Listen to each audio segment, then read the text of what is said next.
स्वारगेट बसस्थानकातील तरुणीवर बलात्कार करणारा आरोपी दत्ता गाडे याचा शोध घेण्यास पुणे पोलिसांना अखेर यश आलंय. गाडे याला त्याच्याच गावात असलेल्या एका शेतातून बेड्या ठोकण्यात आल्या. मध्यरात्री 1:30च्या सुमारास पोलिसांनी ही कारवाई केली आहे. तरुणीवर बलात्कार केल्यानंतर गाडे हा आपल्या गुन्हाट या गावी आला होता.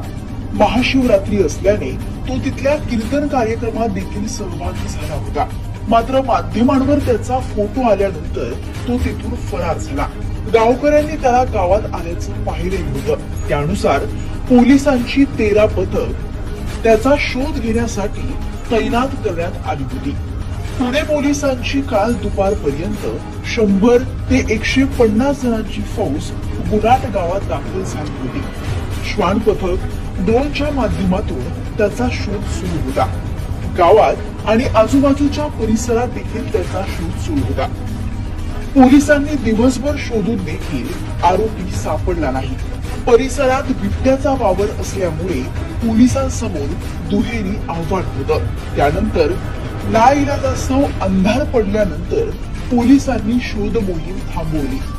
पण ड्रोनच्या साह्याने पोलिसांकडून करडी नजर ठेवली जात होती. या दरम्यान रात्री 1:30 वाजेच्या सुमारास उसाच्या चारीत पोलिसांना काहीतरी संशयास्पद हालचाली दिसल्या.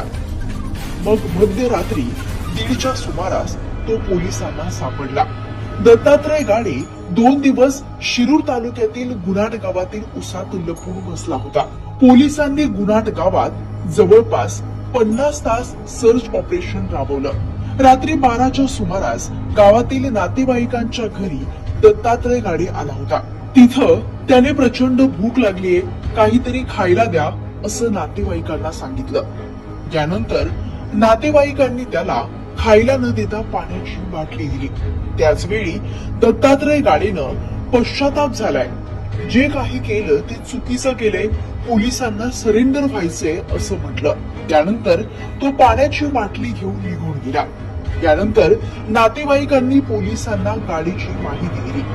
पोलिसांनी तिथे जाऊन पाहिलं आणि एकाला ताब्यात घेतलं. यावेळी तिथल्या स्थानिकांनीही हाच दत्ता गाडे असल्याचं ठणकावून सांगितलं. यानंतर पोलिसांनी त्याला अटक केली आणि गाडीत बसवून पुण्याच्या दिशेला आणलं. आरोपीला आज दुपारी 3 नंतर न्यायालयात हजर केलं जाणार आहे. आरोपीला सध्या लष्कर पोलीस ठाण्यात ठेवण्यात आलं असून त्याच्यावर कायदेशीर कारवाई सुरू असल्याचं पोलिसांकडून सांगण्यात आलंय. घेतलेला आहे पुणे पोलिसने जी इन्फॉर्मेशन मिळाली होती त्याच्यावरती वर्कआउट करून त्याला त्याच्या गावातूनच ताब्यात घेतलेलं आहे. बाकी डिटेल माहिती माननीय आयुक्तांच्या प्रेस कॉन्फरन्समध्ये. आता या प्रकरणात दिवसभरात आणखी काय काय अपडेट येतात हे पाहणं महत्वाचं ठरणार आहे.